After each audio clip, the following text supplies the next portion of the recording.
Ladies and gentlemen, we've got some big news in regards to the current tariff situation. There's a number of things that have broke or been rumored this morning. The Fed is going to be having a closed door meeting today. There's been rumors of a potential emergency rate cut. Whether or not that comes, we don't know. I'll take a look at the current odds of it here later in this video. Donald Trump putting out tweets really emphasizing the importance of the interest rate cuts. And we think that's the main reason all of these tariffs are happening, along with, we know, especially when it comes to China, we do want a return to some type of significant manufacturing in the United States to where not everything is outsourced. But you can take a look and see the European Union says it's ready to discuss 0-for-0 tariffs with the United States. So this is interesting because the European Union yesterday, and had been rumored for a while, that when the 25% or whatever it was going to be tariff came to the European Union, they were going to immediately fight it with reciprocal, similar to what the Canadians did. But this is like within 12 hours of that being announced, they immediately say that they're ready to discuss the 0-for-0 tariffs. Many other countries saying the same thing as well. Vietnam, Israel, India. Even, you would imagine China would definitely want to negotiate with the United States. I don't think Trump's going to allow that to happen. If it does happen, it might be for TikTok, believe it or not, but there still will be significant tariffs on China no matter what. It's interesting, though, because the EU really doesn't have that crazy of a surplus with the United States. They do, and that's why Trump put the tariffs on them. But I'm sure the EU would be very happy to bring their tariffs to zero, because normally they operate under a different type of strategy when it comes to using VATs, or value-added taxes, on U.S. goods. Basically, any foreign good that gets imported, there's a tax that's paid by the European company that buys the product, but it's a similar thing to a tariff. It's not the same thing, but it's similar. And you also do have over-regulation in a lot of the European countries. It makes our food extremely uncompetitive when it comes to our farmers trying to sell. So there's a number of other things that would have to be negotiated outside of just the tariffs. I know there's a lot of Trump people saying this is a huge win, 0-for-0 tariff. They would not be negotiating having a zero tariff, in terms of the EU on the United States, because the way they do tariffs is a little bit different than the way we do it. And so it would be more negotiated through the VATs and through currency manipulation and through deregulation in terms of us, striking a deal with the European Union. I think if we want to really look at the strategy and the eyes on the prize, it is the Fed cutting the interest rates. It's lower inflation. We've got true inflation, or trueflation, which was measured at like 1.1%. It's a 4.5-year low. Now we'll see what the number comes in on April 10th. There's been a lot of misrepresentation of the inflation numbers. Since Trump has been in office, the inflation has gone down, and it's looking like it's going to be down again on the 10th. The reason they're saying inflation is going to go up is based off of these tariffs, but it's impossible to predict what Trump is going to do. That's why I stopped predicting it. I don't know why I can understand, because they want to use it as negative press against Trump. Like, this is how much everything is going to cost you as long as these tariffs stay in place. Do we really think these tariffs are not going to be negotiated out of at least some of them? Yes, I agree. China is going to get hit extremely hard, and Trump should keep those tariffs on China in a very strategic way. But this looks like a plan that's extremely aggressive to force interest rates to be cut extremely early in Trump's second term. He wants the rates down. The inflation has to be down. The inflation is down, and hopefully the rates end up coming. The cut ends up coming. But you can see this was an emergency cut, and you've also got all the other numbers coming down as well. The May 7th meeting, they say there's going to be no change, 72%. You move to June, you're looking at a decrease there. And they're saying 3 or 4 cuts just in 2025 alone when it comes to the interest rates. And so you can see kind of the root of this in a way. If you take a look at this, well, this is just the European Union. Again, the thing with the European Union is they use other things outside of tariffs. So that's all going to have to be negotiated through. They're trying to manipulate it and say, well, let's do a 0-for-0. It's very fair. Well, no, not really, based off of the other tools that you guys utilize to make our products uncompetitive in these foreign markets in Europe. So, and again, that's with the European Union saying they were going to fight for like 12 hours, and they don't even have a crazy surplus with us. It's not like, we certainly have leverage over them, but it's not like China. You can see what Trump is saying, talking about oil prices being down. That might really and they're saying, well, it's because of an impending recession. That's why the crude oil is down. Well, no, the crude oil has been going down even before these tariffs were announced. That might be a little sneak thing that Trump could have with these energy prices going down significantly and it's more drilling. You've got interest rates are down. The slow moving Fed should cut rates. That's what Trump really wants. Food prices are down. There is no inflation. He's right. Inflation is down. And then he tells people to hold the line here. I mean, he's reiterating the same things over and over again, talking about people are scared right now with the market downturn. But, I actually do want to take a look at the market really quickly. The world is overall getting hit pretty hard with these tariffs. But just, honestly, this is pretty pretty hilarious considering all of the worry with Black Monday and the futures trading. You can see the Federal Reserve announces a closed board meeting for today. Probably not going to be a rate cut, in terms of an emergency, just because just looking at the odds on that seems very low. But to me, when I look at all of this, and then another thing I want to talk about, there was a rumor that Trump was pausing tariffs on everyone but China for 90 days. Now, the most recent thing I've seen is that the White House said it was false. It probably is false. You just can't predict it with Trump with tariffs. I've stopped trying to predict it. I don't even think he knows what he's going to do. Honestly, this is just... So with Trump, is there going to be a 90-day pause on all countries? You would imagine probably... Well, you would imagine probably not, unless... The reason Trump would do a 90-day pause is probably him underestimating the effect that these tariffs would have on the stock market. And so maybe it's like, well, let's reassess. But I think a lot of this is going to be negotiated through. It's going to be seen as relatively big wins for Trump. Obviously, you could argue, I'll be interested to see what Q1 GDP ends up being. Because if we get a positive Q1 GDP, we could avoid a recession possibly. Because if it's negative, oh boy. What is the recession right now? Because that's really what everyone is talking about. Like, did Trump force the recession?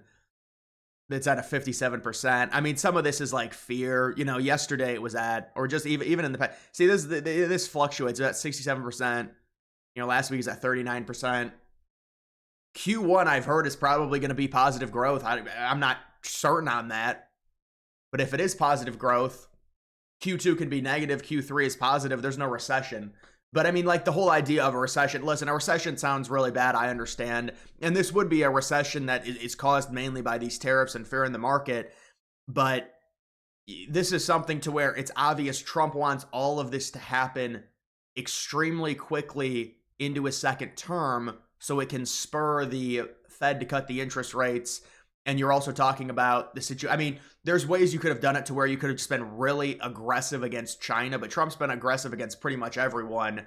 And that's why we're starting to see all these different countries try and come to the table and negotiate with Trump to get rid of the tariffs. It is a little bit more complicated than just the tariffs, but the question is for Trump, how committed is he to these tariffs? Is this just a mechanism in terms of like the worldwide tariffs to force the interest rates down as soon as possible at the start of his second term? Or is this, no, we're committed, and he says that they're committed. But again, this is just the tariff stuff with Trump. It's you can't predict it. So he says they're committed, and he says, no, we're bringing domestic production back. And I agree, in certain sectors, especially with China, we need to bite the bullet. The prices may rise a little bit. But the question is, does that work with everyone? What do the negotiations look like? I think there's going to be negotiations with several of these countries in terms of trade. Now, obviously, with China, it's a whole different beast based on the ridiculous deficit we have with them. I think Trump is going to keep the tariffs on. There might be a negotiation to remove some of them for buying TikTok. I'm being serious. It's based off of what Trump has said in the past few days about hinting about using the tariffs as leverage and allowing that to be, purchase TikTok. And I don't know what the big deal is with TikTok, but that's what I've heard. But either way, when it comes to this, it's a question. You're trying to bring domestic production back to the United States. You're trying to balance the price hike that is going to entail. And you're also trying to see how the markets react. And this is all very short term. But all of these markets going down significantly undoubtedly will entice the Fed to cut the interest rates, especially if we get another low inflation number. Now, inflation, it's always the key. You want the inflation down. That's how you get the interest rates down. You have inflation down, you have interest rates down. Now you can build off of something. And Trump's got a lot in the pipeline that's going to help the economy overall. But this is like as bearish as it can possibly get with these tariffs going on, coming off. Now there's a rumor that there's going to be a 90-day pause on all the tariffs, excluding China. But then the White House says that's false. So look, the point of it is it seems like Trump coming in this term, he really wants these interest rates down, and to do that, inflation has to be down. And honestly, these tariffs are helping inflation come down. And see, this is the liberal talking point. Well, no, it raises inflation. Well, no, think about it. Trump's been very coy and wishy-washy with the tariffs. So there's economic turmoil, and that causes inflation to go down. So inflation is down in part because of the tariffs and how wishy-washy Trump has been. And that'll drive the Fed to cut the interest rates. And hopefully we'll be in a much better economic situation. The question is, how much of these goods can we realistically produce in the United States and still sell them for a relative low cost? That's a very complicated question. I guess it depends the sector and what's being produced. Because in terms of us being competitive with these other countries, especially a country like China, their labor laws are different. They can produce things a lot cheaper than we can. That free trade doesn't exist. It's not free because every country has their own laws. They can just undercut our prices. So the idea of it, I get. And there are some countries that have products. It's just they're more, in terms of it's more plentiful. It's easier to produce. That's understandable. That's why trade has to happen. But with the way the United States is being ripped off, something has to change. And there might be other underlying factors at play when it comes to these widespread global tariffs that aren't just, oh, we're going to bring domestic production back. It's more so, oh, I want the Fed to cut the rates immediately as soon as possible. I'm not going to play this game with Powell where it's like 2.5 years into my presidency, we finally get a rate cut. No, we're going to force it immediately. This is an off year. We can do this. Yes, my approval rating's probably going to take a hit, whatever. This is the early pain for the long-term gain for Trump. And I know people are tired of hearing of that, but we're still in a very early spot in Trump's second term. So there are some questions that Trump has to answer internally when it comes to how much of this is committing to the tariffs in full. And like you hear the stuff about the EU and all that, those are all complicated negotiations that are going to require more than the 0 for 0 tariff, because those companies or those countries do other things to make it harder for the United States to be competitive in their markets. There's going to have to be other things that are done and worked out, and there probably will be worked out. Now, the EU, I was a little bit surprised they immediately capitulated. We'll see what happens if we say, no, we want you to remove your VAT. We want you to remove your regulations on our food. There might be some problems in terms of negotiations on that. But just because it's not like they have a crazy surplus with us, like you can understand, I'm sure China would love to come to the negotiating table. They did their reciprocal on us at 34%. It doesn't matter. They're going to be hit way, way, way harder. They lose our consumer base. That is going to be a massive gut punch to them. But you're going to see all these countries. There's been at least 7 or 8 countries that I've seen that have been rumored that want the 0 for 0 tariff. It's a little bit more complicated than that. But yeah, and those can be pitched as huge wins for Trump. And it'll alleviate the bearishness of the market if that ends up happening. Like let's just say Trump starts working out deals. This number likely will come down because this is all speculation. We don't even know if Q1 is going to be a negative growth month. So to say, oh, there's a 58% chance. Well, if Trump starts working out these deals, it's probably going to go down to under like 35, 40. Because again, it's just speculation. And obviously we'll see what the number comes in when it comes to GDP in Q1. If it comes in negative, it's probably going to shoot up. If it comes in positive, it's going to go down. So that's really what it comes down to when it comes to recession. But look, the point of it is Trump, he obviously has a plan. And I think that the top goal is it's really this terrible deficit we have with China. Trump came out last night and said, listen, these trade deficits are out of control. We can't keep doing this. And he kind of hinted at maybe negotiations, maybe not, but he wants to get rid of all the deficits that we have, which is very hard to do. You collapse the deficit. I don't know if you can get rid of all of it, especially with some of these countries based on what they produce compared to what we are able to produce. But the point of it is what the trade that we've had is extremely unhealthy and it can't continue. And we know we need trade, and that's why Trump wants to work out deals with Canada and Mexico. And now Mexico has said they're not going to put reciprocals back on the United States. I think they know there's going to be a renegotiated trade deal after the Canadian election. That's what I've been saying. I think it's going to happen. And so this just comes down to Trump's priorities on the value that he puts. And really, it's a sector-to-sector basis. Can the United States realistically produce this at a competitive price? If we can, we're keeping the tariff on and we're forcing U.S. production. And realistically, you could also say, even if we can't, eventually, and this is why it's tough because you just don't know when that's going to be, but if you force U.S. production and it's like, well, the prices are going to skyrocket, eventually they're going to go down just because of competitiveness within capitalism, but we don't know how long that would take. So I think it's a sector-to-sector thing based off of, how much it's going to cost to actually produce this stuff in the United States. And then on top of that, it's the interest cut, the interest rates being cut and forcing that to happen as soon as possible. So it's really a combination of things. But Trump, we hear the rumors. I was like, what? Honestly, I wasn't too surprised when I heard the rumor that they were pausing, or they were thinking of pausing the tariffs on every country for 90 days except for China, which, by the way, it would read bad because it would be basically Trump admitting, like, I didn't realize the economic impact this would have on the stock market, and we don't want to suffer this crazy shock loss right now, so we're going to pause everything and let things cool down and recover a little bit. That's what it would read. But it doesn't look like Trump's doing that. It was like fake news or something. I don't know who it was reported by, but the White House said it was fake news. We'll see what happens this afternoon. We'll see what happens this next week. You never know.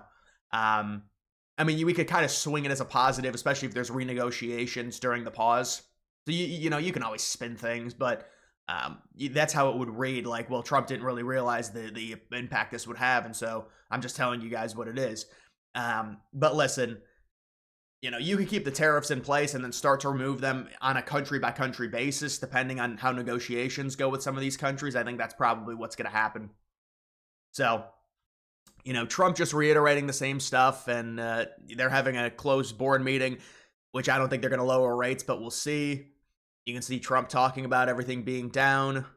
And yeah, that's basically where we are. But guys, that's going to do it for this video. Make sure you follow me on X. Link to that's always in the description.